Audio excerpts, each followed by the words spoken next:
In the shadows of a past we've known, two souls lost, but we found our way home.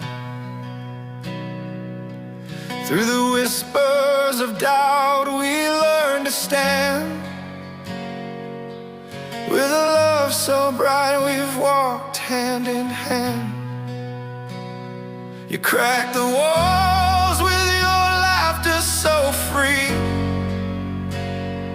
I'm the strength in the storms, we're a symphony. With every step we rise above the pain, breaking generational chains. We're born again.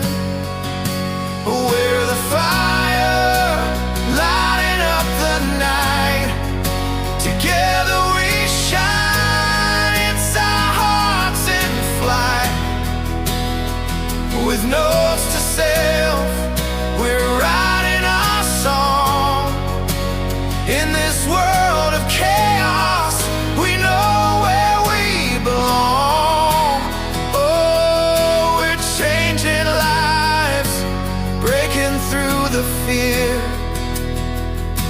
A power couple, together we're here.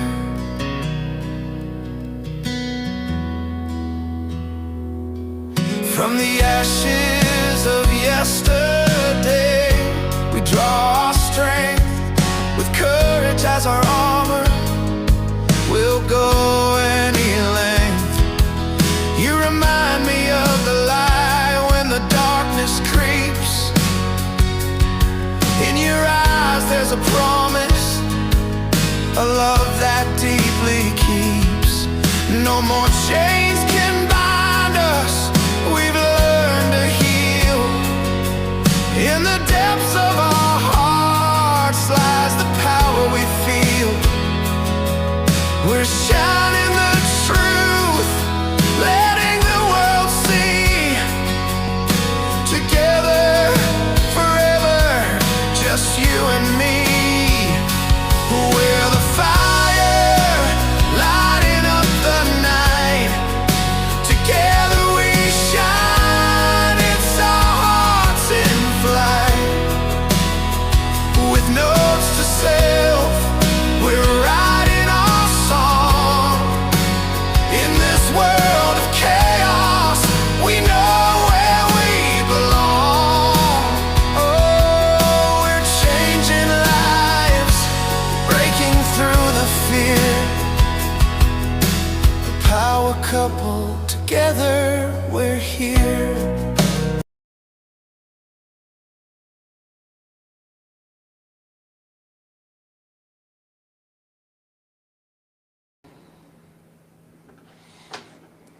Hey everybody, hopefully you guys can see us now. We're trying something new at the beginning of our videos. Hopefully that works. There we go.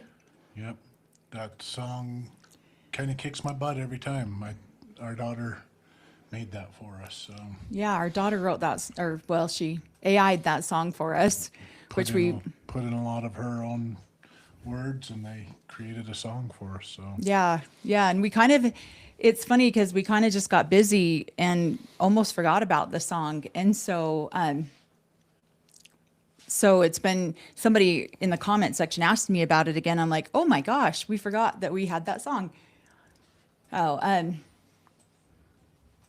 yes. Okay, here we go. Let's, aw, thanks, Dragon Tears. oh yeah, thank you. Thank you for that super chat. Yay, the best part of the week is with you too. Oh, thank you so much. We really appreciate that. All right, so how is everybody doing after this last couple of chapters of this book? It got pretty intense there a little bit in parts of the book, and I think that we're going to be really careful and cautious about how we approach some of the subjects in this book. We talked to the author. We talked to the author last night, Ruth Wariners, and we talked to her for about 45 minutes to an hour last night. She's going to come on our last book club to talk to us about it.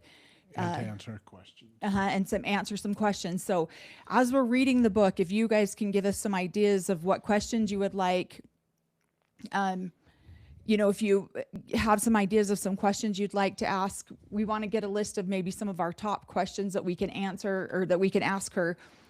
So she'll be here March 3rd for that. So hopefully we've got a couple good questions. I'm sure that we will. I already have a few. So she kind of got to know us and got to know our story a little bit last night. And we kind of got to know her and her story a little bit. And she's just so grateful that we were willing to cover her story, cover her book. So, but yeah, this is definitely a pretty intense book.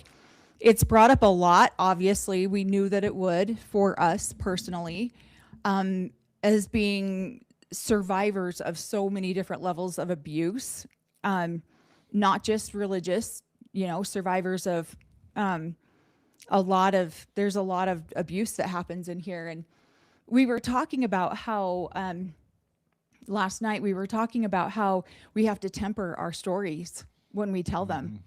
And because if we came out and said what really happened to us or what we really experienced, or from our point of view, what we really experienced, nobody would want to listen because it's just too dark. It's too heavy. And so it's definitely, there's a lot to go over today. Oh. Yeah. And I truly appreciated her in this book pointing out a lot of the fallacy or the differences in the way we were raised. We were raised very similar to them, where we were told that lying was a sin. And she kind of explains that lying is a sin. Only the bad people lied. And yet you were then required to lie to the outside world and to the government and to police officers. That was almost shamed into you that you needed to lie or not tell the truth. It was none of their business type thing. And so for her to see that her mom could just so easily and quickly lie to the inspectors and things like that, I was just like, oh my gosh, this is how we grew up.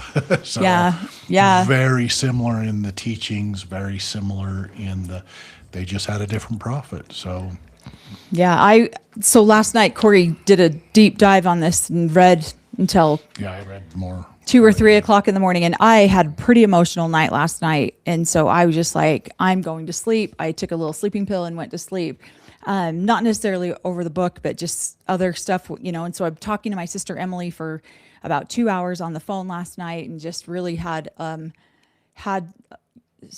lot of emotion come up lately. It's interesting. Like, we knew that we would have emotion coming up with this book, but it's crazy because you work through your healing, you go to therapy, you do all of these things, and then you see someone else's darkness that experienced a similar darkness to what you experienced, and it's like it's not that you're reliving it, but it's almost like, oh gosh, I almost forgot that was in the corner of my brain.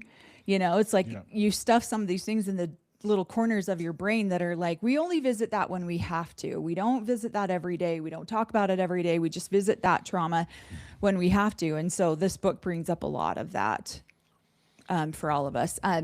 Thank you, Allison of Fab 5. She says, thank you for sharing the hard topics. Without knowledge, we can't prevent this from happening again. Absolutely.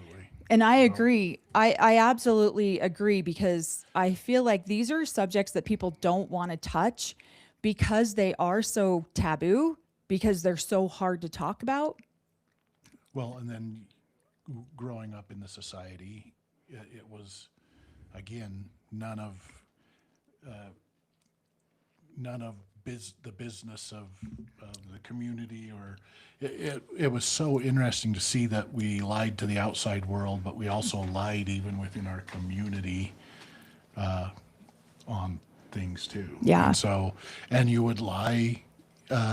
Eventually we learned as children that yes, lying was a sin, but it was one of those sins where sometimes you needed to lie, and we eventually lied to our parents, and we're fine with that. So Right. And so I just really want to this is, again, we really want to encourage people to please start your healing journey. If you haven't, start doing your healing work, whatever that looks like for you, whether it's therapy, whether it's, whether it's plant medicines, whatever it is that you feel like will serve you in healing some of those traumas, because I feel like that's the greatest blessing that we can give to the next generation, is not passing on those traumas.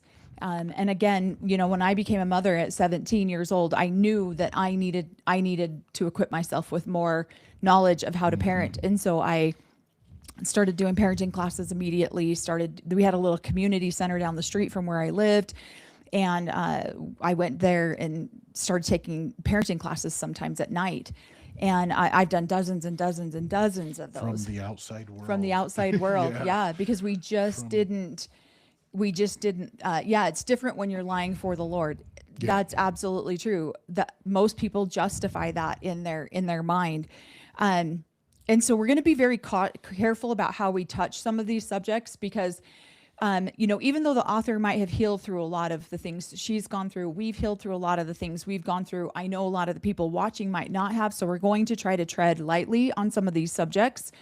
But yeah, this book is a lot more intense than I thought it would be, for sure. And it's definitely bringing up more things than I even understood I was like, oh, I've done so much healing, I'm going to be fine. But it's even brought up some stuff for both of us, and we've been talking about it all day. And we've been talking to one of our family members today too, about how we hide these kind of subjects. We don't talk about them, and there's so much shame and guilt associated with them. So then it gets passed to the next generation, or the abusers are allowed to keep abusing. And again, maybe now, I know that a lot of people have said, you can't blame the women in this, they're victims too, but I'm sorry, they're not. Not all of them are. Yes, to some degree they are. I understand that, but they're making choices. They're the ones that are choosing to put their children in these situations over and over and over again. Allison says, I was listening to that chapter by audio in my car and had to turn it off when my son came in. Yeah, I have had trauma as a kid and adult, and her pain brought back up my own and wanted it private. Is that weird? That's not weird at all. No, that's absolutely not weird. Sometimes, we were just saying this, like not even an hour ago, it's one thing to experience the trauma in your head, but when you verbalize it and you hear your own body saying these things, that's a completely different experience. Then you hear someone else verbalizing their trauma, that's a whole different experience. So no, absolutely, that's not weird at all. So, yeah. Yeah, I feel like that one of the other choices that we made as we became parents is I wanted to have constant communication with our children. kids and listen to them, so that if they brought something like this to us, that we could. I didn't want them to feel shame about having a conversation about these matters. And I wanted them to feel like they could trust us to protect them. Right. So, because too many times, and you hear that in this book, when she finally does go to her mother with some of the abuse, her mother doesn't even console her. She doesn't say, are you okay? She doesn't ask any questions. Yeah. Her mother gets so wrapped up in her own grief that she doesn't even bother to make sure that her child's grief is okay. And I think that's where and I know that I've done that to my children. We're all human. We're all going to do that. I know that sometimes my kids will tell me an experience, and then I start wrapping it into something that I experienced. But I have to pause. Again, we've talked about the power of the pause on our channel. I have to pause and say, is this really about me right now? No, it's about them and what they're going through, and how do I show up for that? But it's really, I get frustrated because I feel like some of my traumas were ignored growing up, and that's why we have tried to hear our children, actually hear them. Hey, and I would not say that we have always been successful in this, not even close. But I feel like we consciously try. So yeah. Yeah, some random old lady says, I hated her mother at that moment and still don't like her. It is very hard to give grace in certain circumstances, for sure. I absolutely agree with that. Heather Parson, thank you so much for that super chat. It says, reading this makes me physically ill, and even worse, and that she would allow this to happen to her daughter and grill her when she knows. Yeah. That's the hard part for me too, is that a lot of times we victim shame, and that's where people were coming after me saying, you can't blame these women, they're victims too, you're victim shaming. And I'm like, but are they completely victims? Because they have purposely, consciously chose to put their children in these circumstances over and over and over. Well, they're victims at a certain point, and Right. then it turns into almost an enabler part. Yeah. So, Yeah, a compliant. She's compliant with him. yeah. Do you think, Corey, and you will ever write your book? Yeah, about your My own experiences? experiences. Yep. I'm working on mine this year, and yeah, in fact, my first meeting is coming up in a couple of days on that. I'm meeting with a couple of other polygamous girls that have come out of polygamy like this, and they have written books themselves. So we're gonna have a like accountability partnership going on there. So yeah, this is really hard not to, again, they enable, and these men are able to get away with these types of things. And especially if you look at the society and how society was back in the 70s and 80s. What are you smirking at? Nothing. Just I see your grin on Well, the camera. I'm like, what are you laughing at? because I've already started my book. My parents encouraged me to do a journal when I was a kid, so I got to read back through those journals and see what I was thinking when I was a child, and then or a young adult, and then right onto it. So yeah, I've even got part of my book already written in journals downstairs. So Yeah, I want to read this one out loud. I want to address this comment. Bulldog, thank you. Bulldog acting, thank you. It's important to remember that some people were raised in this from birth, and some came into it as fully formed adults. There's a different potential responsibility, understanding and responsibility for those born into it. We were both born and raised in it, and I agree with you. And I also agree we all have an innate nature of knowing what is right and what is wrong. We all have that innate nature of knowing you're violating me right now, and I know that you are, and you know that you are. And how many of us don't stand up for that? I know I haven't. At times in my life, I haven't stood up and said this is wrong because of fear or shame or guilt or whatever it is. But we all have that natural knowing. Every single human being has some level of natural knowing of saying this is not right. And we, how often do we stand up for that? So the book starts out, so we're going to be covering the section called Babylon, and it's going to go all the way to the next section, which is called Alone. Yeah, Corey's book starts out, I, Corey, being born of goodly parents. That's how the Book of Mormon starts out, is I, Nephi, born. yeah, but mine, I didn't say goodly. I was crazy. You said crazy? Crazy. I, Corey, being born of crazy polygamous. Nutcake Yeah. parents, but I love my parents. But yeah, I definitely didn't agree with a lot of the teachings we grew up in. So. No, I definitely don't feel like we need to give a lot of grace to Lane or Kathy at all. I don't feel like there's any grace to be given there, to be honest. They made these choices for their family, and they made these choices for their children, and they continually kept doing it. Even when Kathy went and created a healthier environment for her children, then she still chose to go back into, it's infuriating. Based on fear.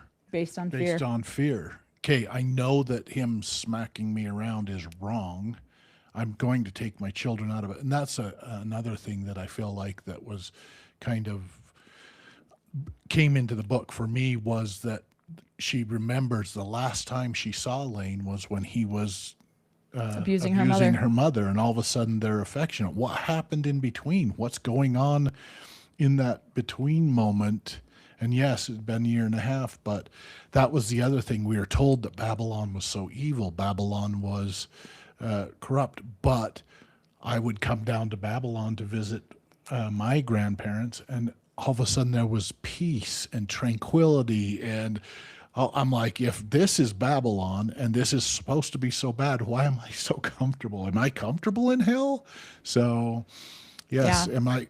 And so all of a sudden, hell or Babylon didn't look as bad as paradise or the God's kingdom on this earth. It seemed more peaceful, more calm, more honest, and where on the compound you were always on eggshells or going to get in trouble for something or hadn't done everything you should to be the most righteous. So are you Yeah. still having a hard time hearing me?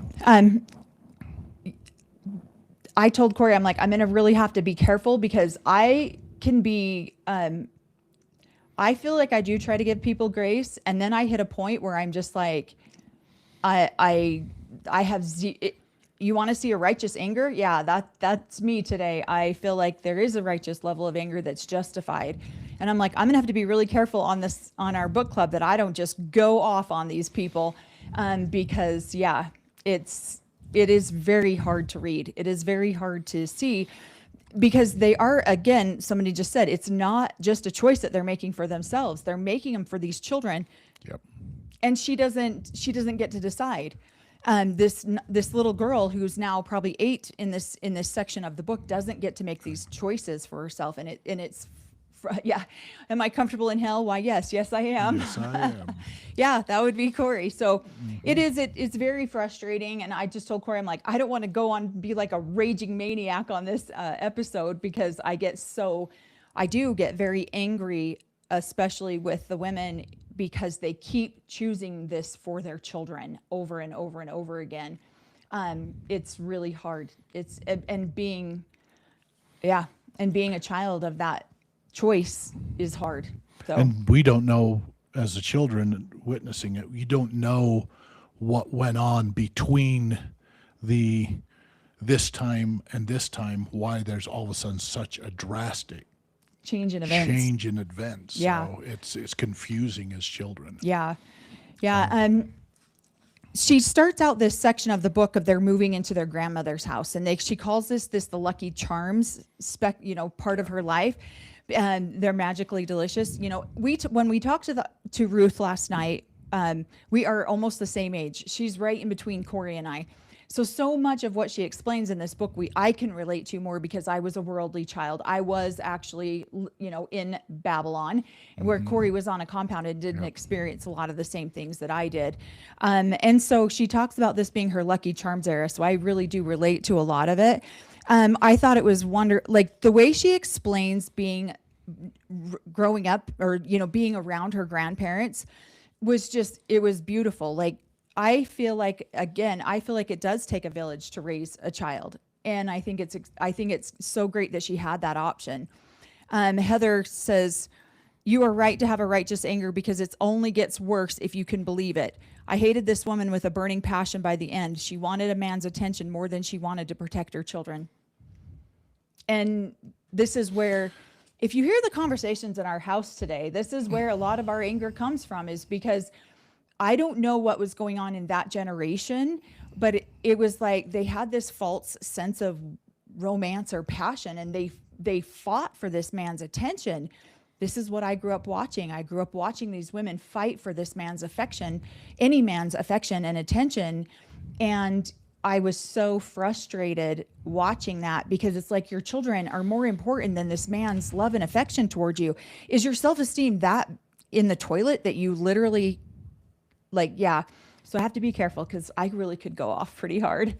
And I already got in trouble for the last live that we did. They stand over the pulpit or they preach in front of the family, if you will, in home evenings and things like that, about this kind of behavior is absolutely inappropriate, and yet are doing this in the shadows. Right. And so that is something that as a little kid growing up in this, it's so hard to understand. It blows my mind because, yes, you're being taught one thing while other things are going on, and you have to respect that authority, or you have to respect, and they wouldn't be, I don't know, they wouldn't be doing this if they weren't the Lord's anointed. And so it's so confusing. So it's such again, this is where we've talking, it's such a level of mental gymnastics. How do they speak out of one side of their mouth and then they do something totally different? Again, this is why people who come out of cults are they question everything. Why are you doing this for me? Is this even real? Is this not real? Every single thing in the world then becomes questionable because everything that we were taught was never made it. We watch people do things and then contradictory to what they were preaching at the pulpit on Sunday. So it is really hard. So she goes on to explain how she is now put in a public school here in California. Yeah. And then her mom ends up being called in and she ends up having to repeat the first grade, which is also very common. I think this is one of the reasons why you felt so, like, I think you're way more intelligent than most average, because now I think people take homeschooling a lot more serious than they did back in but you came out very, very well educated, I think. Yeah. But you can tell the degree that she did not have a very good education. Well, she wasn't bilingual, but probably picking up, communicating with, So you're having to learn to read and write and do everything the proper way, and so it could be confusing. Yeah. And then she goes on to explain, like, they're just trying to get their lives settled. Her mom ends up finding them a house down the street from their grandparents' house, and for once, it sounds like in her writing that she finally starts to find some stability. Yeah. She's finally like, where the world's not going to be yanked out from under her every other day. Then they're trying to figure out what's going on with Audrey. They're trying to find what's going on with the baby, with Mary. And so so she goes into depth about all of that. What I thought was interesting, though, is her mom going garage sailing. I used to do that regularly with my mother too, because that was what we could afford. And it felt like what we got at garage sales was often less costly than what we would find at the Mormon church has what's called Deseret Industries, and you would go donate. It's like the Salvation Army in other parts of the country. Or what was the one you guys had up there? Ours was called the Treasure Chest. Yeah, where people could donate their clothes and then they would resell them. And I'm going to go back to my Monty Python. A lot of polygamous families like to haggle, and so they would go in and they could haggle down the price and feel like they got a really good deal. Where when you went into these the Deseret Industries or there's no haggling. They There's had a price tag on it, and you had to pay it. And I remember walking away from garage sales with a little treasure, feeling like I had just won the lottery. Yeah. And my best friend, that was Corey's sister-in-law, the one that introduced the two of us, we used to go together all the time out garage sale shopping. In fact, garage sale shopping is what 99.9% of most polygamists do. And I had found a crib in fact, when my baby was born, my first child was born, I was not allowed to buy him any new clothes. We just didn't have the money for it. And I was 17 years old. I mean, I made $5.50 an hour. And so everything came from a garage sale. And I ended up buying a crib at a garage sale that I ended up using for all 5 of my children.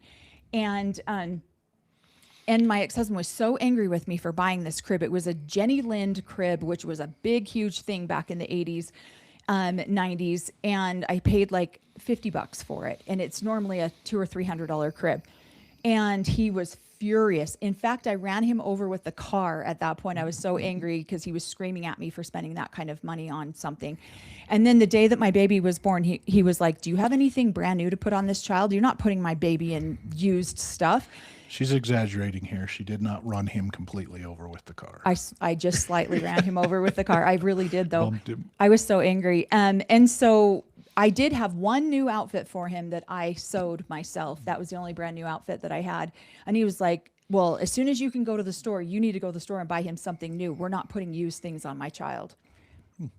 And yet I was chastised the entire pregnancy for buying stuff at garage sales. So yeah, it was funny. So I liked hearing about her experiences at the garage sales. I like reading, going through a lot of, now she's starting to have experiences with her grandma and grandpa. I like how she had an endearment towards her grandparents, as she explains, like why, her grandmother had always been openly disapproving of polygamy lifestyle, but the grandpa wanted to live polygamy. He believed in it. And so she asks him why didn't you stay in Mexico? Why didn't he said, so he starts talking about when her dad was alive, and he did there. That is the thing about so many of these offshoot religions is it takes a charismatic leader, and you get that very charismatic leader. And as soon as he's removed or killed or dies, then it leaves room for a dictator to pop in, or somebody with, but it takes this charismatic leader to build up the community. And most of the time, not only somebody who's charismatic, but is well versed within the teachings of whatever, the Bible, the Book of Mormon. They know those scriptures so well, and so they really practice debate and debating those scriptures. Yeah. I wanted to do this one. I would not do well in polygamy. This is Allison of the Fab Five. Do not. I would never listen or obey. Most people that have that tendency are considered disobedient, or they have a demeanor about them that they're not teachable. And we were shamed. The minute you started asking too many questions or questioning the doctrine, the leadership, anything like that, you were shamed. And most people that had that, to me, wait a minute, this is wrong and I'm not doing it, they were asked to leave the community. Because then they would be the bad apple that would talk too much sense into the rest of the community. And so but okay, so he says it's weird because Joel is known to be the most soft-spoken of the brothers' wives, while Ervil had a golden tongue. But my understanding is Ervil also had a level of a harshness to him that people didn't quite understand. And so Ervil attracted the go-getter, like very fundamental extremists, where Joel had more of a softer touch, more of a, so the way he spoke to people could convert more LDS people than Ervil did. Ervil converted more like, let's go gung-ho, Well, and then she's explaining to Ruthie about how her grandfather had kind of had the vision, but she does say in there that the keys of the priesthood were passed on to her father because he was the eldest son. And so that's something within the doctrine that if a leader or you receive, especially as the eldest son, the keys of the priesthood, if you're worthy, the keys of the priesthood to take care of the kingdom of Joel God. Wasn't here the on eldest the earth. LeBaron son. No, but he was ordained, it sounds like, by the father. My dad had other sons too. I would not, I'm the eldest of my mothers, but I would not be considered the son that my father's keys of the priesthood would be passed down to. So I like this comment really quick. Sorry. I can't catch all the comments, but I'm trying. In my favorite Bible study, I was counted to be teachable because I asked questions. And see, asking questions can be a backfiring too, one way or the other. But I appreciate that because I felt like I tried to ask some questions, but I mostly just did what I was told. Where Corey did ask the questions, but he asked the questions that were... And we were considered teachable if we asked questions, but when you were given an answer and that answer just didn't sit right, and so then you asked more questions, well, wait a minute, this scripture says something different, then you were were unteachable, or you were disrespectful. You should listen to the authorities, your priesthood leader, and if they give you an answer, you should just take that as the truth. So Right. And I absolutely agree with this. Thanks, Carla. It says, I think if parents are able to admit that their kids that they've made parenting mistakes and truly apologize, And I agree. I think it's when it's piggybacked with a guilt trip of, well, Right. I'm sorry. I know that I failed you as a mother or I failed you as a father. Yeah. It's like, really? Why do you have to say that? Why can't you just say, hey, I'm sorry. I know our choices brought you guys pain and brought you guys suffering. That was not my intention. And I want to say sorry. I'm genuinely sorry for that. But they don't. They tend to piggyback it with the shame and the guilt. And then the apology feels invalid. It doesn't feel like it, like, why even say anything just to make me feel like crap about myself?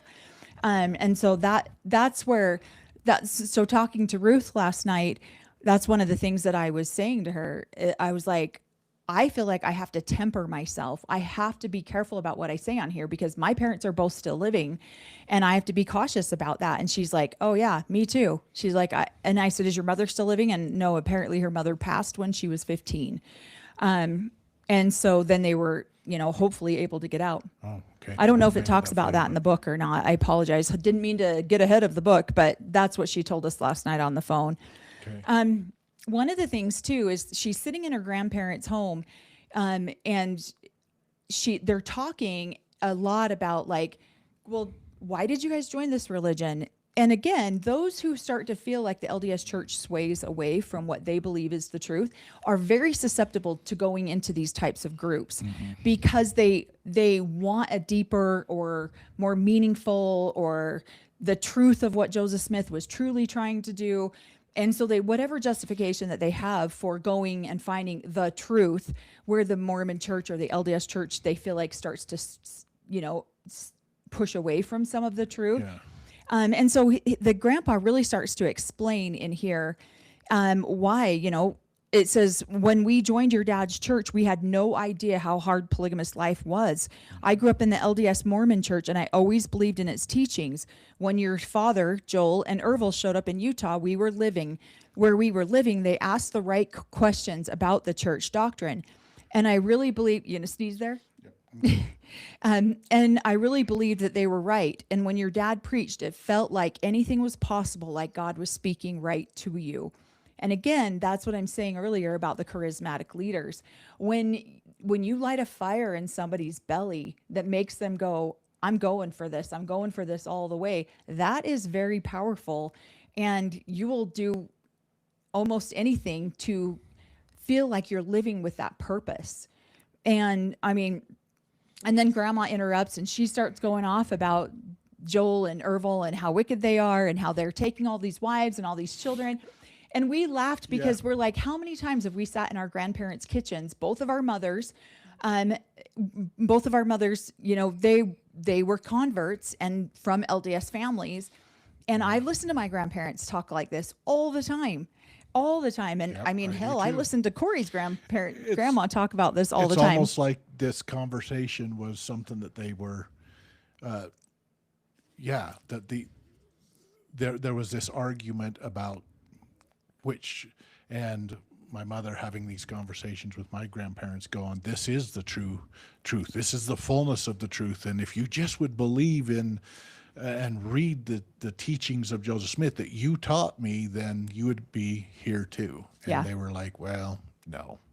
Right. So Right. And that's Rulin Allred, who founded the AUB, which is the group we came from, which is Ervil LeBaron did have him murdered. He was very charismatic. People believed everything he said.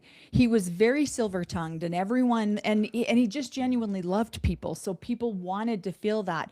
And I don't know what it is about that generation that just needed that sense of belonging and purpose. It's like, we want to belong to something and we want to be purposeful. And we're starting to see that now too in our society. We're seeing that even more with people wanting cycles. wanting to be a part of something and have purpose. And we're seeing that all over America right now.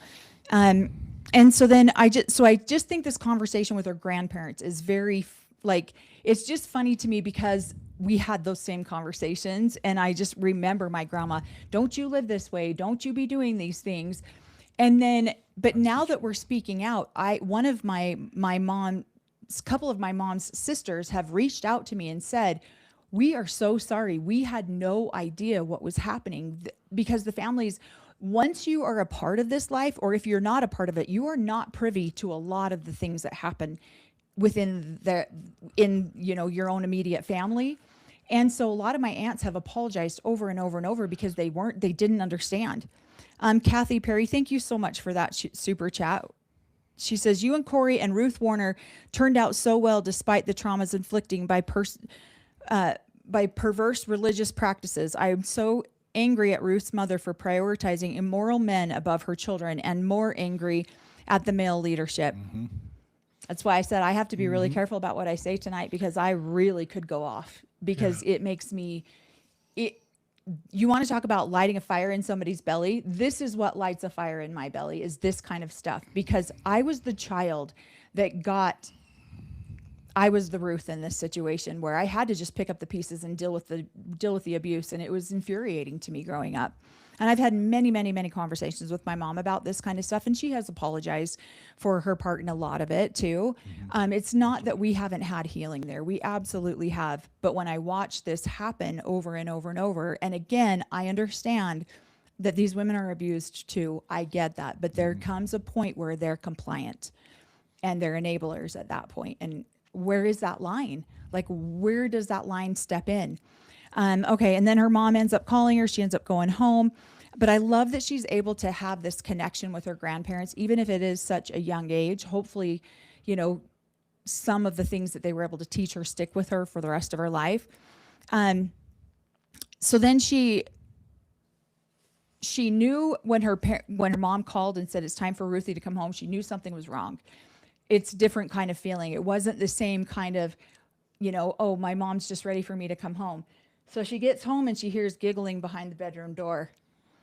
And yeah, see, this one gets, I'm no longer on this high dose of medication. My mouth, I haven't had a lot of the dry mouth that I've had before, but I get this way when I get very angry. And so she gets back home and she says she can hear giggling behind her mom's bedroom door. And she's like, how can she be happy to see the man who beat her? I felt sick to my stomach. And then she goes on to describe that she sees her mom laying on the bed.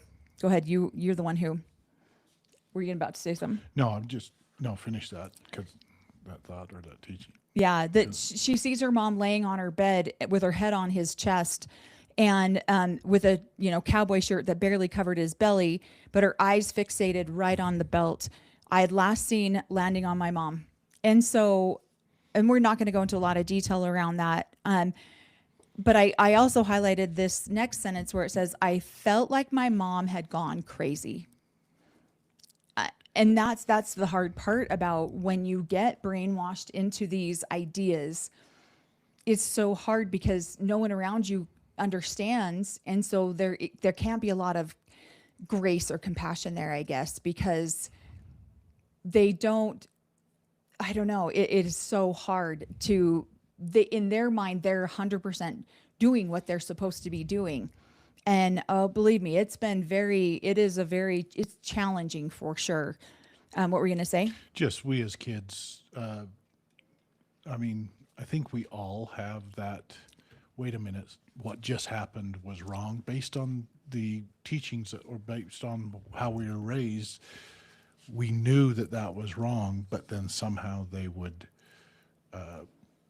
excuse that behavior, excuse that thing. And so then you kind of get numb. I mean, I felt like that when I went into my older teenage years, I just got numb. I didn't want to really believe anything. Right. And I didn't know. And so I've been very appreciative that I've then know that I don't know anything and I want to constantly be learning. Absolutely. And I agree with this one. I think society loses hope and it's easy for a charismatic person to come in and show hope. I absolutely agree.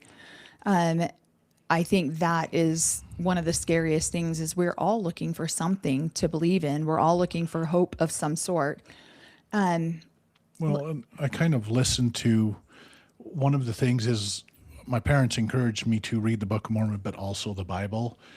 And those were some of the questions. Wait a minute, in most of the Bible, when the prophets or when Christ is speaking, he's fear not. That was a lot of the, hey, fear not people. And yet I felt like all of our other teachings, especially over the pulpit and doomsday, it was all about fear. It was a Yeah. why should we fear? So there was such a contrast in, hey, we believe this way, we believe in this prophet, this in the Christ saying fear not, and yet all this other teaching is all about fear. Fear Right. the world, fear the devil, fear this, fear that. And so it was such a conflict for me growing up in Yeah. this Yeah, society. So Um, I wanted to answer one of the, which one? let's see. Would a former prophet's wife leaving Lane have looked bad on Lane? Yeah. If she had stayed in the community and went to the leadership, and I don't know who the leadership was at this time, and asked for a release because of the actions. But again, it might have just been Because she just packed up and left. she just left the community. She's the wayward fallen one, not Exactly. him. And so he would have been able to talk to the, why'd she leave? I don't know. She's back with her parents. Well, you need to go back and bring her back into the thing. And so and I don't know and I don't know if Ruth knows that. Did she communicate? But it sounds like she just packed up and left. Right. And so, and if that's the case, then she would have been slated as Yeah, she shameful. would have been the wayward So- one who fell away from her husband, whatever. All right, then they have dinner. Lane's now home. They're going to have dinner, and he starts getting very aggressive with Audrey. And Lovely Floyd. the one thing that I really found that struck me about this whole experience with Audrey is obviously how abusive this is. I watched my dad do this numerous times, especially with my Down syndrome little brother. And they get this physically aggressive. My dad got this physically aggressive with a couple of, mostly the oldest boy that my mom had. My dad would get very, very physically aggressive with him, force him to eat foods that he hated. And he would just do this as a way to just to be a jerk. Like there was no point or purpose to it. And then on here, she talks about how she remembered she had made a vow to herself to be better for her mom. And I highlighted that sentence because I did that myself over and over and over. I want to stop questioning mom. I just want to help her. She's tired. She's exhausted. How do I show up and just be a good girl? Like do what she needs me to do. And then she says, but the other part of her refused to obey Lane because he's not her father. He slipped in and out of their lives without warning, bringing disruption and terror with him every time. I looked at him with contempt. And I felt that way towards my dad, where your dad was home. Yeah. I mean, yes, he traveled, but he was home a lot, where we would sometimes see my dad once a week, maybe. And it was really hard because every time he came home, he says that this didn't happen. I say otherwise. I don't remember one time my dad coming home, other than my sister's birthday once, that he didn't spank us or beat us. And so it felt terrorizing when he would come home. You what? Yeah. So, and then her grandparents called. She ends up talking, and she says, I found myself perplexed by what my mom hadn't mentioned to my grandparents. Lane's visit, of that, and of the disturbing scene at dinner, of his arrival and departure, and my mom said nothing. Again, Accountability. You don't want to bring up accountability. The grown-ups would have probably tried to hold her accountable. Yeah. Hey, what's going on? So, I mean, this is already such a hard lifestyle, and then you add children with disabilities. I mean, you're talking whole next level here. and that's the interesting part. Too, is so in one way, I'm impressed that they took her to seek help outside. Yeah, I was very of impressed by that because she, usually that doesn't happen. yeah, To seek help outside, medical, psychological help, because in a part of the conversation when she's talking about her older sister, her mom talking to her, that's something that we were kind of, if somebody was unruly or not obedient, it was the devil that was, yeah, devil, get out of the, and so it was more of like, well, wait a minute, the emotions they're going through or the behaviors they're having, it's not a medical thing, it's the devil has possessed them. It's and a if we can spiritual thing that, give them the blessing or cast them out. Well, wait a minute, let's go talk to a therapist or let's go talk to a doctor and see if there's something medically wrong here. Yeah. But Yep. so I'm impressed that she eventually did that. yeah. But if she had been down, I would argue that if she had stayed down on the compound, it would have been a lot longer before that happened. If ever at all. At all. Yeah. Yeah. So then she goes on about, she's giving Mary a bath. And I highlighted this because I relate so much to this sentence. She said, I recognize myself not as the fourth of 6 children in a chaotic family, but as mom's little helper. I was a partner with a purpose, one whom mom noticed and needed. And I highlighted that because I was the oldest. But I felt that way a lot. I appreciated it when my mom acknowledged the things that I did, because I felt like it's so easy to get lost in a number. I mean, yes, I had 34 siblings, but I was my mother's oldest. And so that you can get lost in the shuffle. So then she talks about the crisis that hit on Valentine's Day. I think it's sweet that her mom was trying to do like little Valentine's trickeries, leaving little fun things at the front of the house and then at the back of the house. But then Audrey has an episode that ends up finally making her mother seek the medical help, and she ends up trying to cast a devil out of the child, which I think is really hard. That is definitely something that we grew up watching happen a lot. And again, that's why I say we have to temper some of the things that we talk about because it can just get so dark and so heavy. But she says at the very end, go ahead. It says at the very end of the chapter, Mom never spoke to us about what happened at the hospital, of how it felt to be a mother who couldn't give her child what she needed, who felt forced to entrust her daughter to the care of strangers.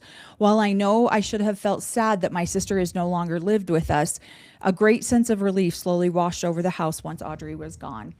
And we asked Ruth last night how Audrey was doing, and she said she's thriving. She's doing very well. She's still in in a state institution. She's still being cared for, and that she goes to visit her sometimes. So she seems like she's doing the best that she can now. But I just think it was really watching our parents do that kind of stuff. Like, I think it was sweet that the mother was trying to create this magical moment, and then it kind of turned into something that could be very fear-based. And I feel like I feel like my mom tried to do that. She tried to do little things like that all the time. Like we did the 12 days of Christmas one time for a family because it was a year that my mom felt like we had more than other people. So she wanted to go and do this 12 days of Christmas. And that was fun for us kids because we were able to go sneak up something on their doorstep. And then the last night we were able to go Christmas caroling. And so I felt like those were some good, I feel like I appreciate it when I watch these little magical moments that aren't wrapped in religion, that aren't wrapped in, well, we can't do that because Valentine's Day is not a religious holiday. And they're just carefree in their, let's see. Again, probably because they were back out in the real world or the right. world. I don't know if yeah. I don't know if that would have been a good look. I don't know. If they were on the compound, would that have happened if they were down in Mexico? Right. So I wanted to answer this one. Would you consider Ruthie's mom selfish or just lost and brainwashed in the faith? I would say both. I would say a little bit of both. Yes. yes. To because all part the of the above. faith is that you are to. This is something they get into. Part of the faith is that you are to raise up as many children in the kingdom of God. You're bringing spirit children and giving them a body here on earth, and it's your responsibility to bring as many of them as possible and give them a chance to be raised in the true gospel. Right. And so, and then you get overwhelmed with so many kids, so much responsibility, but you're supposed to stay in there and go to the end and have as many as you can. And and then you rely upon your kids the older kids to help you out, and that's part of and it's almost, they mention in here, it's almost the opposite, where you only having 2 children, that's selfish. Right. You're being selfish. They're I the remember having those unselfish one. thoughts and those feelings. It's a completely different way of thinking. Right. And so. Right. Well, and now I feel like the mom is so, she's so traumatized over the experience with her and Lane down in Mexico. She packs her kids up, she moves them to America, they're in California, and she's really on a path of creating a healthy environment for her kids. And then he starts coming around again and starts creating a level of toxicity. And what does she do? She starts complaining. She starts complaining about the immorality of the people around her. And Warren, I don't disagree with some of that. She also starts telling her kids, instead of saying we need to go back to LeBaron, she starts talking about all the reasons why they shouldn't stay in California. And of course, this is when President Reagan was shot. It really created a lot. In the 80s, there was so much fear all the time, like the end of the world's coming. Reagan was shot. And a lot of people, a lot of these cult leaders capitalized on this. This is how they got a lot of people into their cults. You need to come and be a part of a community that will have your back when the world ends. So she starts talking about how she needs her kids to be in a safer environment. She needs them to eat less processed foods, less TV. Things I don't disagree with. And that's the problem that I see in here, is that things can be taken to such an extreme that now they no longer make sense. When you first bring them up, they make sense. Like, yeah, you're right. We shouldn't eat so much processed food. Yeah, you're right. That's pretty scary that the president of the United States was shot. Yeah, you're right. Like, they're things that are valid, but then they're taken to such an extreme. But then she also goes off about, your grandfather LeBaron's prophecies are starting to come true. I think you kids need to be close to our people now. Again, us versus them. We've talked about us versus them on our channel several times. To the people who live the way we do. Well, and the teaching was that Babylon, or the outside world, was going to be destroyed. And so but the people, the righteous people, were going to be protected with the second coming of Christ. There would be a shield put over these communities. Right. They would be prepared for the destruction that came about. They needed to come together to rebuild the kingdom of God once Babylon, or the world, was utterly destroyed. Right. And that there was and so if you were out in Babylon, you were going to be destroyed with the heathens. You had to be in the dedicated, consecrated ground that the priesthood leaders had consecrated to be protected. Right. When the world was come to end. So if so it was even scary to go down and go to work. You needed to be close, because you be left able the to compound get on dedicated land if the end of the world was starting to come. Right. So, well, yeah. and she talks in here, she's like, when she says, we're going to have to going back to LeBaron seemed just as bad as staying in California if disaster struck. But it terrified the children to hear their mother talk about this. That's exactly, I was raised in such a level of fear all the time. We always had to be worried about something. But she says this last sentence, how could we argue when the destruction of the entire nation was at hand? Exactly. How can you argue with that? So then they end up going over to the parents' house. They're talking about this. The grandparents end up getting after her, like, you can't take the kids, like, what are you doing, type thing. And then she gets upset and she says, in my church, polygamy is a commandment from God. Kathy says this, the mother. I was married in that church, so I am Lane's wife, whether you like it or not. She seemed to regret her words almost immediately and turned to her grandpa. You can't call yourself a Mormon, Daddy, and just ignore that. Joseph Smith believed in polygamy. He taught it was the right way to live. And unfortunately, in so many of these different offsets, that's what they cling to. They cling to just the polygamy thing, and it feels like so much more of it goes out the window. Well, they're arguing, wait a minute, you raised me up in this faith. So they're arguing, now I'm the one fully living it, and you guys aren't. But there was blaring problems. I mean, she came, and I again don't know, but she came to her parents for protection, for helping her rebuild her life. And I'm sure they knew that he was physically abusive to her. Right. And Right. so they're stunned of why would you go back? But it's And I watched my mom have these Based arguments in with her parents all the time. That's why I related to this chapter so much, is because I watched so much of this too. And then the mom goes off. She says, "It makes me sick to think about all those old men bringing so many little babies into the world." Grandma shook her head furiously. All those children, little bastards running around all over the place. No one looked after them. And what's funny is that it's not funny, but I always say that it's funny, but not funny. We were talking, how did that happen once? And I think our daughter called our oldest son a bastard. He's like, "I'm not a bastard." And I was like, "Well, technically you kind of are, because we were not married. I mean, yes, we were married in the eyes of the church. We were not legally married." And so then we're like, literally our child is the only child, or is the only person in this room that's not a bastard. She would like, my older 3 children were born, yeah.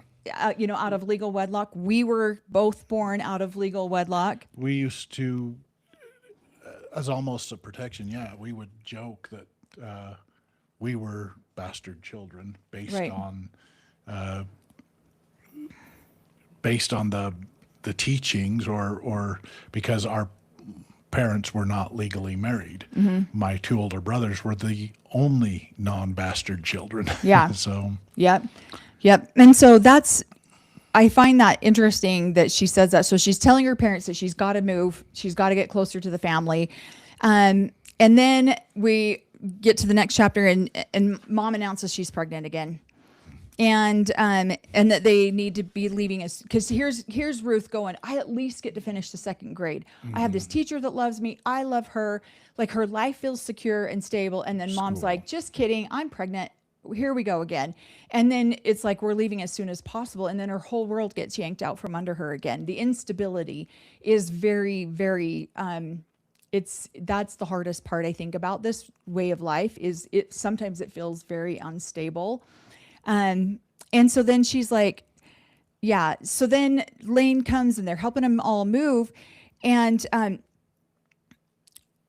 she has to go say goodbye to her grandparents. Now, this part kicked my butt. I might have gotten a little bit choked up, and she's got to say goodbye to her grandparents. Probably some of the only stable, genuine love that she has felt most of her life, if not her whole life. And when the grandpa says to her, "You'll be all right. I'm sure we'll be seeing you soon." His eyes were wet and red and puffed as she pulled away from him. That one was really hard to read that, because I know Corey's grandparents felt that way. What can you do? They're not your children. You have to entrust that your child is going to take care of your grandchildren in the best way that they know how. Yeah. That's all they can do. They can't do much more than that. And I was appreciative that my grandparents came up and visited us. Yeah. Not a lot of parents of converts will come into the home of these polygamous wives. And so, that my is very... My grandparents came up and visited us, I feel like at least once a year, if not more. Yeah. I had aunts that came up and visited. Most of my childhood, we'd get to come down and visit my grandparents once a year for reunions or things like that. Yeah. From what I remember, I don't know when I was a little tiny guy, but I feel like the times that I remember, we would get excited because we'd get to come down to Salt Lake and visit our grandparents. Yeah. And that was an exciting time for us. Well, no more work. Treats. My grandmother always had a cookie jar that was magically filled with cookies when we got to her house, warm cookies. And it's a tradition that has gone on into my adult life. Whenever we'd go visit my aunts or my grandmother when she was alive, there was always cookies, hot cookies on there. And she did it for our kids too. Mm-hmm. Yeah, she did it for our kids before she passed. And my aunts have done that too. So I appreciate both my aunts and my grandmother for doing that for us. So. Yeah. One of the things she does explain as she's saying goodbye to her grandparents is the freshly manicured lawn. She goes into detail about what the yard looked like. And what that brought up for me is the fact that I was like, we were not taught to take pride in a lot of things. Like her grandparents took pride in what their yard looked like. They took pride in the things that they owned. It's like pride will be your downfall. Don't take, and so it's like but the part that I struggled with the most is it's like, you don't need to dump pride into where you live or the things that you own or the places that, your yard or your furniture or your home. You take pride in your children, and then the parents didn't even take pride in the children. They didn't even worry, and it's like, no, we're proud because we've got a bunch of wives and we've got a bunch of children. I don't know all their names yet though. I'm still learning that, and so that's where I get a little bit, we were taught that such things were trivial. They were not building up the kingdom of God. And so why would you waste your time putting together a yard? Why would you waste your time, putting together your home when you should be birthing babies for the kingdom of God? And so that one struck me just a little bit because, yeah, don't take pride in anything. Just have a ton of babies. So then they end up getting in the car and they're driving and they're heading back, they're heading to El Paso. And Lane starts going off on this big, huge, long tangent. Oh my gosh, I cannot tell you how many long tangents I was involved in, where he starts really just going off about why polygamy and the destruction of the world is coming and why polygamy is so important.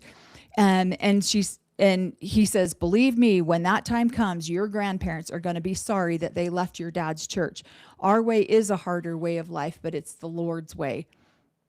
I mean, a million conversations we've had like that, where it's like scare tactic, scare tactic, scare tactic. And those that don't believe us are going to regret this one day. They really are. And you don't want to be one of those people that regret not being a part of the Lord's kingdom. Yeah, and then he goes off. It's so selfish. I can't believe it. We have to sacrifice lots to have big families. We have, but it's the right thing to do. There are millions of souls in heaven still waiting to come down to this earth to prove themselves to the Lord. Our Heavenly Father will take care of us. Our blessings will come in the celestial kingdom. Both of us were just like, this was the teaching we grew up with. We've heard that a million times. It's our response. The rest of the world is being selfish. They're having 1 or 2 babies. All those souls up in heaven can't come down here and have a life's purpose without us. We have to be the ones that do that. And then he goes on to say, all the lazy Americans sitting around TV sets, drinking beer, smoking marijuana, and doing good and never doing anything good with their lives. I know your mom doesn't want that life for you kids. And then she finally convinces him to change the music on the radio from Kenny Rogers to John Denver. And at the end of it, it says, it comes country roads, take me home to the place I belong. Exactly, she thought, if only Lane would turn this truck back around. And I thought, gosh, how many times we've heard that. You have to have 1 million kids. I feel like everyone was up in your parenting plan all the time. Like you never got... I'm never up in my kids' parenting plan. You guys do you. When you have kids, you have kids. If you don't have kids, you don't have kids. That is the one thing. When Corey and I got married, I was 27, and we planned on waiting just a minute so we could blend our family because I had 3 children, right? My dad was on me all the time. You're not getting any younger. Those eggs are going to start going pretty bad pretty quick here. Like you are 27 now. It's proven that women who are 20, like their egg count starts all the time. Every single time I saw him, I'm like, you didn't even come to our wedding. You couldn't even agree that, like, you didn't think our wedding was a good idea. You didn't even come, and now you're going to tell me to start having babies? Like, what the hell? So, yeah. So, all right. So then Lane starts going off about all the kids he's got down in Mexico. Yeah, Mexico. Let's see. Sorry, I kind of lost my train of thought there together. She starts, so then they do this stop. She ends up going in the car with her mom. She ends up having this conversation with her mom. I found this interesting because I remember having so many conversations like this with my mom. And when my mom spoke to me, it was the gospel truth. I believed everything she said. So the mom starts talking about Ervil. Because Kathy asks her, Ruth asks Kathy, well, tell me about my father. I didn't know that much about him. And so Kathy starts to tell her, She said that Joel and Ervil looked like twins. They acted so much alike. They were only 18 months apart. When grandfather LeBaron died, he left his priesthood to your dad. And Ervil worked side by side to build the Church of the Firstborn together with your dad as the prophet. Ervil was a missionary too. He was a good man until your dad disagreed with how the church was ran, and your dad removed him from being a patriarch. And then she goes on to say, and again, we didn't do a lot of history studying. We just took our parents' word at what was happening or what we were told to do. Of who they believed and that's the whole reason there are multiple different groups is because that belief system of who actually holds those keys.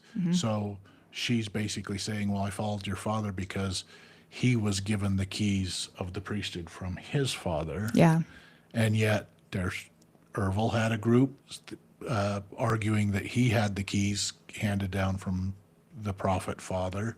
Probably the first had that same argument. And so it's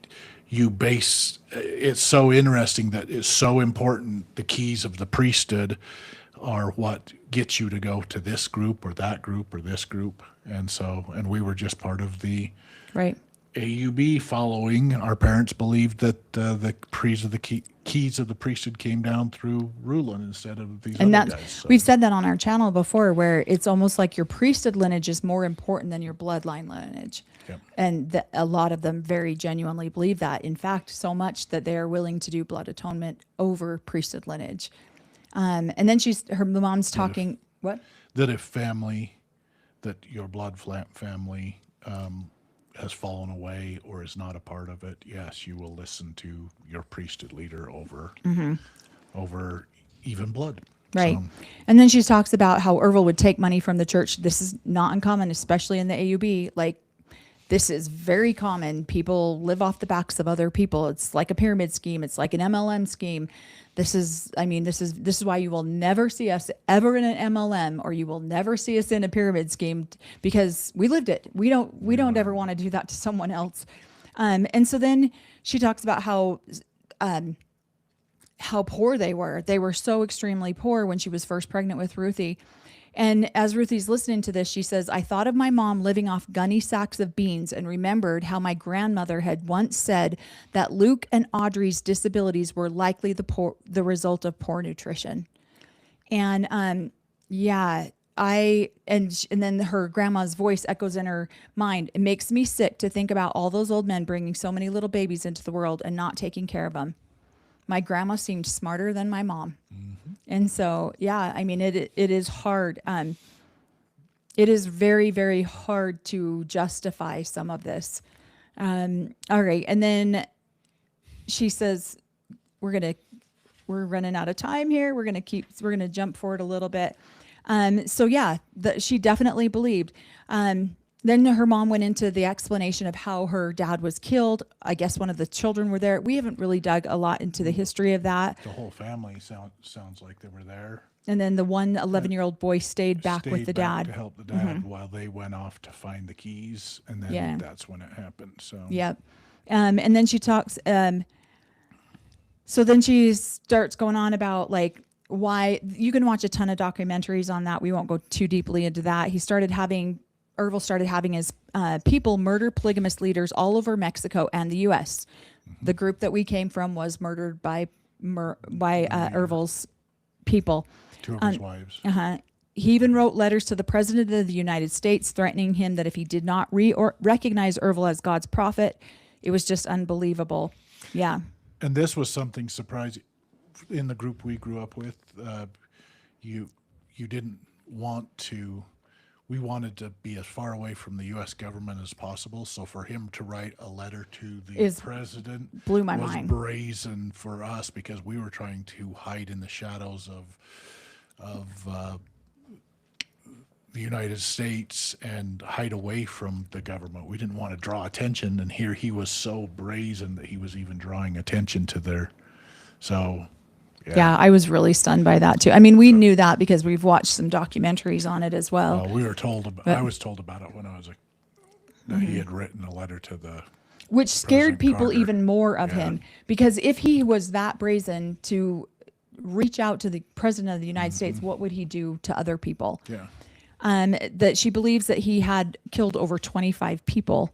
And then Kathy says, I loved your dad. I never wanted anything more in my life than to marry him. I got to spend the night with him on my 24th birthday, and the day before he died. I was so tickled. She looked at me and smiled. I didn't get to spend a lot of time with him. He had so many kids and wives and was working in the church almost all the time. Even when he wasn't, people were always stopping by.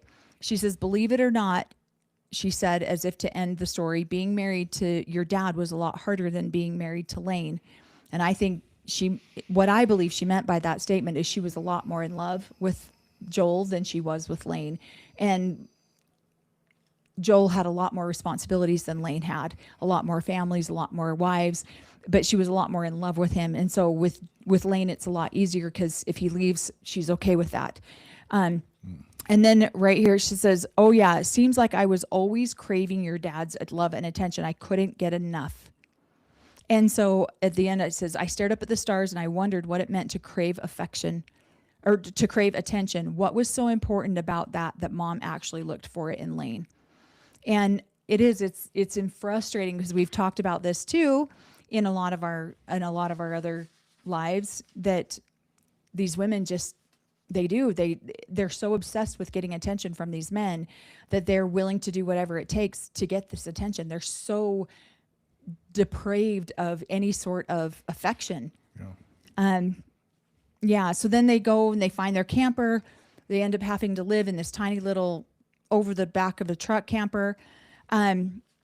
She talks about the period remodeling was the longest time she had ever spent with Lane, or Lane had spent with her family at one time. She was disappointed in mom's excitement to all of his attention. This was obviously not the end of their marriage. Worse, he also started to pay more attention to me.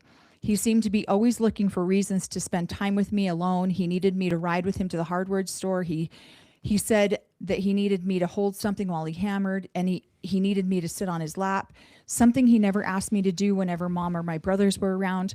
He began to kiss me on the lips and say goodnight. Aaron's bedroom, and mine didn't have a door on it. So this is another thing that we're not going to go into a lot of the detail that she goes into it here because I just don't feel like it's appropriate for a live. But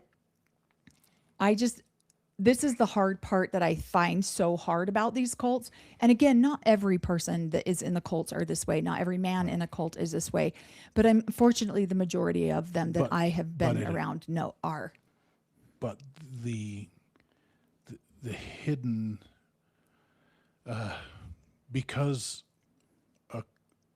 these societies are hidden away and secretive and away from where we don't talk to the government, you don't talk to police, you don't talk to, you're pulled out of public schools, and because of the way that these societies are formed, I feel like that kind of society attracts these. They attract predators. It's easy for them to hide within these communities, and so it's a society that attracts these kind of people to come into the midst of it. And how do I even phrase it? But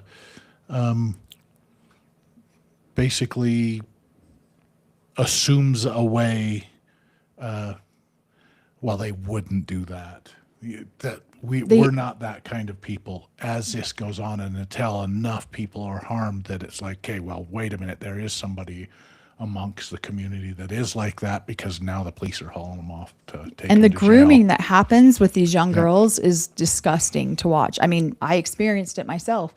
And so it's very hard to, again, you don't want to believe somebody who's spewing the word of the Lord on Sunday and then, is doing these things. So Lane creates this new place for them to live, spending the 2 weeks with them. And then this is where she watches her mom lie to the inspector. So I wrote it, Mom would rail us kids for lying, telling us what a horrible sin it was. But it was clear from her performance that she was good at it herself. She spoke to the inspectors with a straight face and made full eye contact. I don't think they ever suspected. And again, this is why so many people who leave cults literally don't know what's real and what's not real, because that is probably the number one thing that people struggle with when they come out of a cult. I know for me it was. It's like, are you lying right to my face? Because we lived in a world where everyone lied right to your face all the time, but because it was in the name of God or in the name of the Lord, it was justifiable. And so that is hard as a child to reconcile that in your brain when you watch your parents blatantly do something that they have told you is wrong. Mm-hmm. And yet I feel like I experienced that all the time. And so then she goes on to say that single wide was one of the nicest places that they ever lived. Lane's generosity when he built it was real, although not any more real than the nightmares he would later visit on me. That's what's so frustrating for me listening to this is just, I don't know if the mothers never really stopped to see, how is this affecting my children? I don't know that they ever really asked it. What's funny to me is I was talking to Corey's mom recently, and I just said to her, she had gone out of town for a couple of weeks to help another one of the wives with dialysis. And I said, weren't you afraid your children would feel abandoned by you? They were tiny. I mean, the baby was not even 2. And she was like, that thought never crossed my mind. They were at home with the other mothers that loved them. She's like, I never even took into consideration that they might feel abandoned. That didn't even register in my brain, because they were full of, like, that's why I love the next chapters, or the next section of the book is called Alone, because that's how it feels. You might be in a home full of 50 people, but you feel alone. Mm-hmm. Right? Yep. Absolutely. So, and this is one of the loneliest ways to live, because you're not safe to talk to anybody. You're not safe to go to your parents. They don't listen to you. You're not safe to go to your bishop. You're just going to get chastised. Alone was comfortable. It was safe. You weren't being chastised or in trouble for something, or you didn't want, because usually when attention was drawn to you, it was because of something that you had done wrong, or somebody was frustrated with you or your mother or whatever it was. So being alone was the safe place. It was, okay, nobody sees me, I'm not in trouble for anything. So alone was safety for me growing up. Right.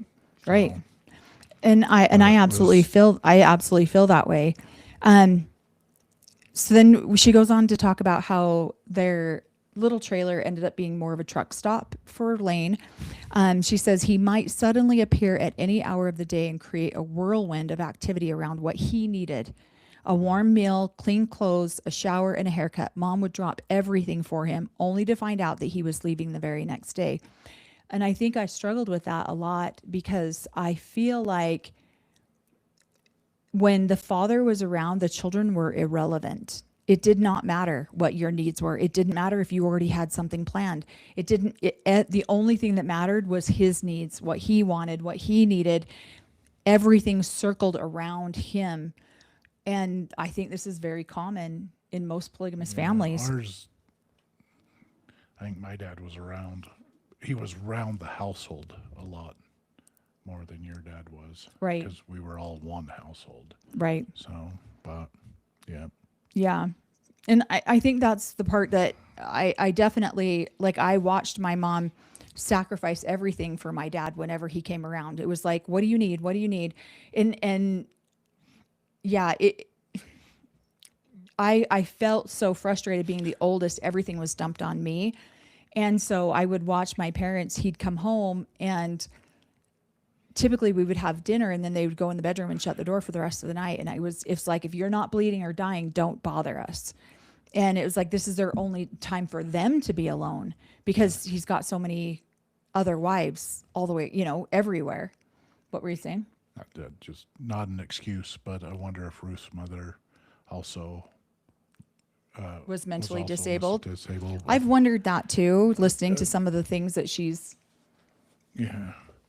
Oh man, I'm I'm not a psychologist, but I feel like that to be in this society, you almost have to, as a wife, be somewhat childlike or Yeah. to make Adolescent in your thinking. and to be controlled and to be teaching those. I'm very appreciative for my dad's first wife, my older brother's mother, because it's kind of funny. I was kind of giggling in my head because you had an experience where your dad would come home and it was all centered kind of around him. My experience was a little bit different because of my The first dad's wife would first slap wife. him into Yeah, reality would real not quick. really. He was not really the king of the house. She really kept control. It was the more of a unit where all of them are doing it. Yes, he was catered to, especially when he was doing family home meetings and things like that. But she required him to be, I don't know, more of a parent than the head of the. And then whenever he started to get too high on that pedestal of leadership, priesthood, things like that, she would ever so gently bring him back down. Take down his pedestal real quick. So Yeah. put And nobody him would back talk to in. my father like that. I Yeah. mean, my dad's 6'8", his hands as big as my face. Like, he's a big guy. Well, and you he- did not talk to him like that. He also kept his wives more separate. I mean, there was times that they lived together, but Yeah. more My separate. dad's wives, My yeah. dad had all of his wives in. They in the ganged up same on him all house. the time, where my dad did not. You were compliant and you didn't ask twice. He didn't ask you twice, and you didn't argue anything. And I felt like that Dad's first wife came into polygamy more begrudgingly, kind of without a choice, Yeah. because she was there, so she did help keep him humble throughout a majority of my childhood. But And I think that's the hard part about it is that you just didn't know. Like, my dad was never on a schedule. You never knew when he was going to come home. And so we would come home. We were latchkey kids. If anyone knows what latchkey kids are, it's basically you come home and you have a key around your neck and you let yourself in and you take care of yourself until mom gets home or dad gets home. Mm-hmm. And we never knew when my dad was going to be getting home. So it felt like we would get home and it was a ticking time bomb until but he would always leave his office every day at 5:30. And so if he wasn't to our house by 6, we knew we were safe for the night. But if it was, but we'd hold our breaths from 5:30 to 6 every night. Like, is he coming? Is he not coming? And there was one night I remember thinking he's not coming home. And then all of a sudden he showed up at like 7 because he had a meeting. And I remember being devastated because I was like, tonight's going to suck. But yeah, it was really hard. And we're not going to go over the abuse part of it. I was severely abused as a child by multiple older men. There wasn't just one. Some of them were in the LDS church. Some of them were in the Polygamous church. You guys can go read that section for yourself. We're not going to go over it. But what I am going to go over is at the end of her experience here, she tells him, you better stop touching me or I'm going to go tell my mom. And he says, no, you can't. She's too sensitive. You'll hurt her feelings if you tell her. Now it was he who struggled to keep his voice down. He who was desperate. Thinking quickly, he promised to buy me an ice cream cone the next day in El Paso if only I didn't tell my mom. And again, I was told this my whole life. When my mom did find out about some of the abuse or things, she did struggle a lot with it. And I felt when, like at the point of the book where she's like, I vowed to be more of a helper to my mom, I felt like I couldn't tell my mom these things because she would fall apart and I would have to pick her back up. And I didn't always know how to pick her back up. And I was just too young. I didn't know how to do it. And so I would keep myself from, Same, Allison. Allison says, I know, I'm so Yeah, I sorry. am We're trying to too. keep it as Yeah. light as after this book club, I'm going to need to watch a good black and white film or some good Disney. Yeah. That's do what that we all the said too. time, We're like, we've got a movie we're going to go see after this too, to Yeah. snuggle and we were, hang out with because each other. this is another reason why we do try to temper what we talk about, because if we really said a lot of the stuff, nobody would be on this. Nobody would watch Well, this. yeah. It's too heavy. Yeah. Somebody says, I've been watching The Handmaid's Tale and reading this. Totally. Yeah. The Handmaid's Tale, I loved it, but it was really hard because that hit more close to home for me than anything else, than any other movie that I've seen. One of the things I did want to address in here is that she talks about her mom loved steamy romance paperback books. The glossy covers always featured photographs of strapping muscular men in those throes of passion and beautiful thin-waisted, big-bosomed women wearing low-cut blouses and loose skirts that flapped in the wind. When I read this, I'm like, good hell, did everybody in this era read these books? My mom had 2 boxes of them in her closet. And they were Harlequin romance books. And I remember the prophet of the church got up one day and said, this is what's causing so much division amongst the wives and their husbands is these romance novels. The wives are getting this idea of what the romance between the husband and the wife should look like. And that's not happening. And this is what's tearing apart our family. So he got up one day and said, I don't want anyone reading these anymore. Nobody can read these anymore. And my mom's like, well, I'm not getting rid of mine. But my mom would read those all the time. I remember opening one of them and getting flushed in the face like, this is embarrassing. I can't read this, and then. My mother didn't. Not that I remember. Yeah. She was reading us all sorts of other books, Prince and the Pauper. She was, and then when I started reading, she'd be like, what are you reading? And I'd have to kind of show it to her. But the Lord of the Rings, the Hobbit, Dune, all of these science. Yeah. So. And so honestly, I wanted to there was one of here. Definitely. Definitely need to we'll put trigger warnings in the show notes as well. Yeah. But there was one that I thought she said, empowerment about being able to talk out loud about this. Sorry. And it is for me, it's very empowering to be able to talk about it. I have no problem talking about some of the abuses that I went through. I'll definitely be putting them in a book that I write, but I feel like for a live, it's a little bit more inappropriate because they are so sensitive and we don't know, we want to just be careful about who's on here. And we definitely don't want you watching something that you just feel like, what the heck just happened to me? I got hit by a bus. So we're not going to go into a lot of the detail in the book we just know that she is very abused by him. We're at the end of this section, but one thing I wanted to point out is that her mom questioned her when she went to her mom and told her mom, this is what's happening to me. And her mom questioned her, are you sure? Are you sure? Her voice sounded higher than usual, question and uncertainty. Are you sure this wasn't an accident? And starts to create doubt in her mind. Like, well, wait a minute. Did I really experience this? Mom's skepticism threw me off balance and I began to question myself all over again. And that's the part that frustrated me so much. I was just angry because any time a victim will come forward and talk about something, that's scary enough as it is. Then to be questioned about their reality of what they've experienced, especially fine, maybe question at a later time, but in the moment of vulnerability is the worst time to ever question a victim who comes forward, in my opinion. And then her mom kind of dismisses her. Well, I'll talk to him next time he comes home. And then she just dismisses her and turns her body away from her.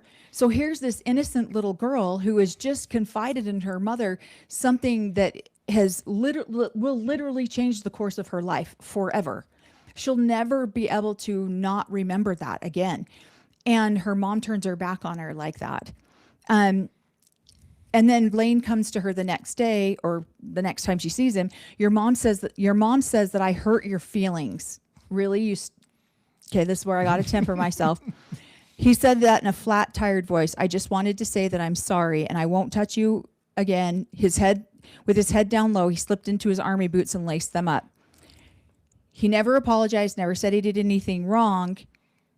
She then questioned herself, was I making a big deal out of nothing? Mm-hmm. And again, this is where the fine line is it is so hard because it's like, how do you, again, with the mother, Is she a victim? Is she an enabler? How do you separate some of the victimness with the enableness with, you know? I know, right? We were taught that to respect our mothers, respect, and then, and this is what she was probably taught. There has to be a level of respect for things. Then she watches this guy violate that, and then the mom comes back. Then she says, "Okay, I feel like I've been violated."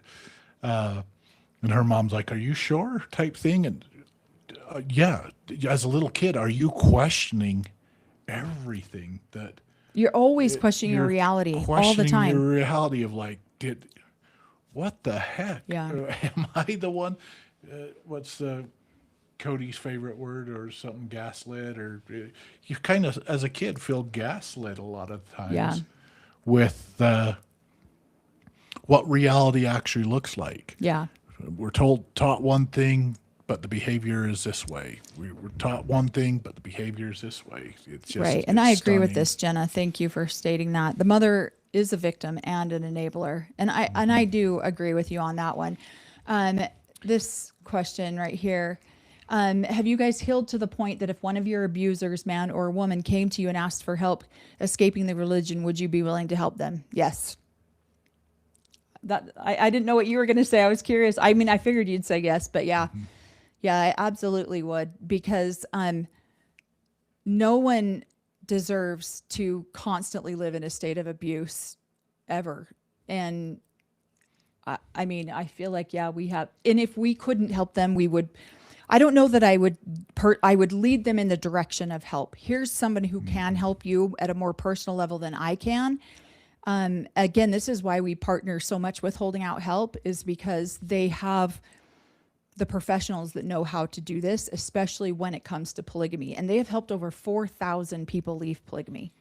They've helped over 4,000 victims, mothers, children, some men even, leave this religion. And so we would point them in a direction that would give them more professional help, because we're definitely not professionals. But 'Cause yeah. we've been looking for that help too. We've been going through a lot of different therapy things to find that help ourselves. So Yeah. So I think that is one of, again, you know, I try to speak with caution on these subjects because, you know, my mom is currently leaving, and I know she feels horrible about a lot of the things that she did, and we've had a lot of conversations about them. And it is very hard to tell what I feel is real in my story and then still be conscious of her feelings and how she feels so differently and contrary to what my reality was is not what her reality was. But my reality was real to me, and it should not be invalidated just because she doesn't agree with me on some of the things that I have to say. And I would not, what? can't wait for your book. Oh yeah. I agree with you. Yeah, thanks. And so that's where I feel like we have tried to tread lightly, because we want to be honest about the subjects. We want to talk about what, you know, we don't want to sensationalize what happened to us. And at the same time, we still have living, breathing people that we love that can get hurt when we tell our stories. Yeah. And I guess these communities need to become more transparent. We need to be able, they should not, I feel like these communities and the teachings are to hide those communities away, and then these people are attracted to it. And Yeah. if they were more, wait a minute, this behavior is absolutely wrong, you preach it over, and there are a lot of people that this is absolutely wrong. Great. When this happens, then it goes to the law. Yeah. And we'll let the law decide what's going on. We let professionals who deal with therapy and being able to talk to kids work with it. But Yeah. Yeah. And I absolutely, this was my very first thought too. I wonder if Kathy suddenly saw Ruth as competition from that moment on, worried Lane wanted Ruth for a wife. That was my first thought too. Unfortunately, that does happen a lot, where the man will marry the daughter too. Even if he has raised her as a daughter, which that's the part that I can never reconcile, nor do I ever want to understand how these people think. But it's like, polygamy is the word of God. Let's do this. And yet let's be as gross and perverse as we possibly can doing it. And some of these men can justify that because polygamy is the word of God, right? Based on teachings that they have found in the Right. scriptures. Yeah. And not only based on teachings that they found in the scriptures, but also, what would it be? Also based on examples that prophets and teachers and have examples of what they have done from past prophets. So, Right. Marrying young girls, things like that. They justify it based on teachings and the example of previous prophets. Yeah. So, unfortunately. Thank you, Catherine, for that super chat. It says, Mel, do you have any communication with your maternal grandparents? Are you able to say if your mom suffered childhood abuse? So my grandfather, my mother's side of the family, my grandfather severely abused me growing up, and most of my mom's 7 daughters. I ended up pressing charges against him in my early 20s, and he ended up going to jail for it. And yes, my mother and some of her sisters suffered severely at the hand of this man. So when my grandmother died, I happened to be in California at a healing retreat. And I was alone in the hotel. This is when you and I first got together. Yeah. And the lady who was in charge of the healing retreat couldn't get a hold of me. I was talking to Corey, and this is way back when we didn't have really cell phones or anything like that. I did have a cell phone, but I turned it off because nobody ever called me, right? So she ends up driving to my hotel to tell me that my grandmother had just passed. And I stood there for a second, and I took a deep sigh, and I said to her, thank God she finally got away from that man. But my grandmother enabled him to be able to to be able to abuse the way that he did. She enabled him to be able to abuse her own daughters and her granddaughters. And yet my first instinct was to have some level of compassion for her because she finally got away from him. And I don't know that she ever knew how to stand up for herself, so she allowed that abuse to go generational. And the lady who I was there seeing it was an inner child workshop, a healing workshop that I was at, and she burst into tears, and she hugged me, and she said, I can't believe that you can give her that much grace, knowing a good portion of my story. And because I felt like she must feel so free, like she must feel like she's lived under the umbrella of this man, knowing the man that he is. And when he went to jail, she was angry. She was angry with me. She was angry with my sister, Emily. You know, we were the ones who pushed forward for that. And she was angry with all of us. So up until her dying day, I did not have anything to do with her. They met my oldest child once, and I did not let them have anything to do with my kids after that, really. Maybe the second child too. I didn't have a lot to do with them at all. I didn't feel like they got to have the privilege of knowing my children. So I wasn't around them. And then my father's grandparents, then no, they were part of the Polygamous church. They're the ones who converted into the AUB and then converted. My dad was 13 when they converted. And so then they brought their 11 children into polygamy as well. Corey's dad actually converted them. Rulin Allred converted them, and Corey's dad was a part of that conversion. So yeah, I stayed away from that. I did not go to either one of their funerals. I did not go to, I just figured, you know what, that stops here. That doesn't get to continue on. My children don't need to know anything about you, and you don't get to know anything about them. So I put up that pretty strong barrier right off the bat.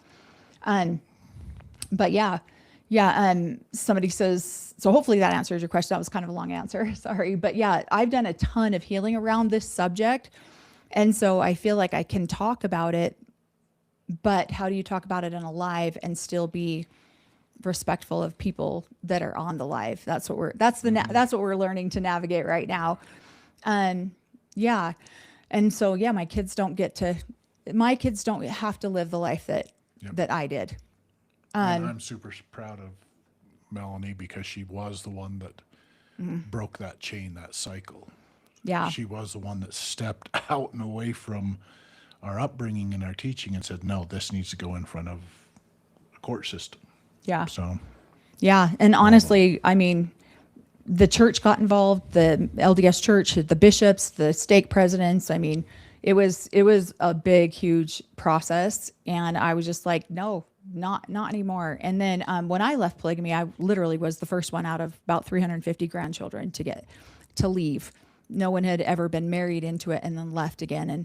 And again, I feel like that's another reason why we want to speak out, is because people just don't have the support. I knew nobody. I just had to figure it out. And so, and again, like books like this they're becoming more available, but nothing like this was available back when I left. So if people left, this is another discussion we're having. If you left these communities, you just didn't talk about it. We have been afraid to talk about what went on within the community because of past goings-ons. Yeah. And it is scary to speak about the community, speak about those people that we grew up with and around, because you were told not to. You were trained from childhood not to speak about what went on within the community. yeah. And so, yeah, this is scary. I'm super proud of Ruth for talking about those things, especially coming from the community she came from, Right. which was even more scary. We were scared Yeah. of that community too. So Yeah. And it's hard to talk about. You know, when my grandfather was being sentenced or whatever, we had an opportunity to go into the courtroom to tell what we wanted to have done with him. And I think I made a video about this when I very first started my YouTube channel. And I'll make another video about it, put a little trigger warning on it. But yeah, I had to stand right in front of him, and his knee was almost touching the back of my leg. And the judge wanted to know what we thought his sentence should be. And I said to him, I said, well, I mean, look at him. He's a frail old man now. He's 80 years old. Like, I don't think our tax dollars should have to pay for this. Just house arrest him so that we don't have to pay for him to survive. Like, I don't want to do that. And so he was ordered to stay out of anywhere that could be a child under the age of 18. And so he was basically home confined. And he broke he broke it several times and went to jail a few times because he broke it. And then my grandma would get all upset. Melanie threw him in jail again. And I'm like, no, I didn't. He went somewhere that there was children under the age of 18. He's court ordered not to do that. He made his own choice. There, he can go to bed. You know, he can lay in his own bed. So, I'm curious to see how some of this unfolds with Ruth. I'm curious to see how she decides to handle it. But yeah, and I mean, I can go into a ton more stories about, I was the oldest. I felt like I had to protect my sisters. This was something that I had to do. And sometimes we were forced to hug my grandpa and kiss him goodbye and give him a hug goodbye. And I would find reasons to take my little sisters out to the car. They're poopy. They need a diaper change. Or I would do whatever I had to do to get them out of the house so that they weren't forced to hug and kiss a perpetrator like that. And so I'm proud of her for speaking out in such detail, even though the detail is hard to read. Yeah. And the fact that she said she tempered it makes it even makes it even worse, you know? Yeah. proud of her. So, yeah. Oh, thank you. really appreciative of She her. says, I followed you since the start and always felt you censored the abuse you suffered. Major respect and so much love for you. The healing you have done breaks generational traumas. Thank you. Yeah.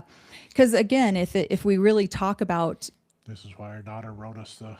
yeah, this is why The she wrote us the song. song. I mean, it was so sweet. I think we're going to try to play that song at the beginning of every one of our lives because we really do want to get the song out there. It is amazing. It's an amazing song. Let's see. If you talk about it, you were able to protect others. It's a gift beyond value, and which we absolutely agree. And you know, and most everybody, I think everyone that I was abused by physically like that has already passed. But emotionally, I would not say, or spiritually, I would not say that all of our abusers have passed at that point. I still think there's quite a few of them out there, but I would still help them leave because they deserve to know what freedom feels like, you know. Jay Sis, the Holy Ghost. Do you feel Rulin was a good man? Sincere question. Appreciate the video. This is a hard question because all I've ever heard are the good things about Rulin. My mother was deeply in love with Rulin as a protector, as a father figure to her. On paper, no, I have no respect for that man. No respect whatsoever. A 39-year-old grooming a 14-year-old and then eventually marrying her at 15. I'll speak out pretty harshly about that. No. On paper, no. He looks horrible. I don't remember him. I was only 3. I was 4 when he 3 when he died. So I don't have any personal recollection of him. You do though. I have one memory of him. Yeah. And so, but both of my parents adored him, spoke highly of him, excused away him marrying a young, as God's, a young lady, as what were the terms used? She was very mature for her age, and God had spoken, so there was an excuse away from it. There's also a few things from stories that I've been told, again, not that I ever saw with my own eyes. I was a young kid. I was only 6 when he passed away. Just stories that my mother had told me that he asked my dad to do, that I was like, why would Dad do that type thing? And we'll go into more detail about that in some of the videos that we're making. Go into some more detail about like what your dad did for Rulin. But so no, again, stories that I've been told, I've heard both stories from my parents. I've heard stories from other people, and my parents' excuses for it. And yeah, he might have been a charismatic, loving to those people that he knew, but he was also, I don't have respect. And one of his daughters was a huge mentor for me. She has written a lot of polygamy books. Dorothy Solomon. In fact, and she wrote a book called In My Father's House. And I actually wanted to do a book club on that book. And she was a huge mentor for me. She changed so much of my life and helped me in ways that I can never repay her for when I was looking to leave the AUB at the very beginning. And so I do want to do a book club on her book. And I don't even know if you can still buy it. I don't even know if it's still in production, but I want to look that up. And she wrote a lot. You know, she loved her father, and she also knew some of the things that he did. And I think that's what's so tricky about this is that we love our parents and we know some of the things that we've experienced with them. I mean, that's what's so hard is that, you know, I've watched my mom, she's had to speak the truth about her father and who he was and what he did, and yet she still loved him. Yeah. And I have to be able to speak the truth about my mother, about my father, and I still have affection for them. And I think that, you know, doesn't mean that I have, you know, like right now I'm no don't contact agree with with everything that they did or do. Right. I don't agree with everything. And again, I was 6 years old when he passed. So do I really have a memory? Do I even know the person? I don't. Yeah. I don't. The person that I knew as the leader of our church was Owen. Yeah. And Owen is Rulin's younger brother. Yeah. And so, yes, I have a memory of, and I didn't even know he was a prophet of the church at the time, but I have a small memory. Owen's the one that I had the memory of, and I didn't approve of everything Owen did. No, not at all. No. So, yes. Yeah. There So, you go. of course, I planned these for an hour and a half. Of course, we're going to go 2 hours. It looks like every time. Ruth, when she said she's going to come on our live, she's like, I cannot do 2 full hours or an hour and a half a night. And I agree. We won't make her do that. What was the name of the author again, please? Of the book that Dorothy Solomon. There you go. She goes by, Dorothy Allred Solomon, and she wrote a book called In My Father's House. And she does go into the detail about Ervil you know, Their experience from that point of view. her experience, because she is one of her father's oldest children, and she did leave polygamy and spoke out against it she's been very vocal about it. And this is way back in the 80s when this was just not heard of. Like, I think she was probably one of the very first like trailblazers to write books about leaving polygamy, because it just wasn't acceptable. You just definitely did not expose them. Or is it this Oh, one? yeah. This one's Ruth Wariner. The one I was talking about is Dorothy Allred Solomon. We're doing this book right now. Reading Yeah. This book. Yeah. With Ruth Wariner. Yeah. So, Great lady. yeah, we'll just cover a couple more. I'm glad when you saw a man looking at your daughter, you got her out of there. Yeah. But I did go back when my next baby was born. He had I've had a heart condition, and I thought God was punishing me for leaving. And so I did go back for another almost 2 years, and I was like, I am not, what the hell am I doing? Yeah, wait, did Rulon deliver his That youngest is a wife? dang good question. That's funny. It's possible. That's funny, because that very well could be. Oh, I'm sorry that you went through that, Michelle. Says, SA is prevalent. yeah, my stepdad was an egotistical cop. He worked swing shift. He would come home from school and sit on the side of the house waiting for him to leave for work. I know.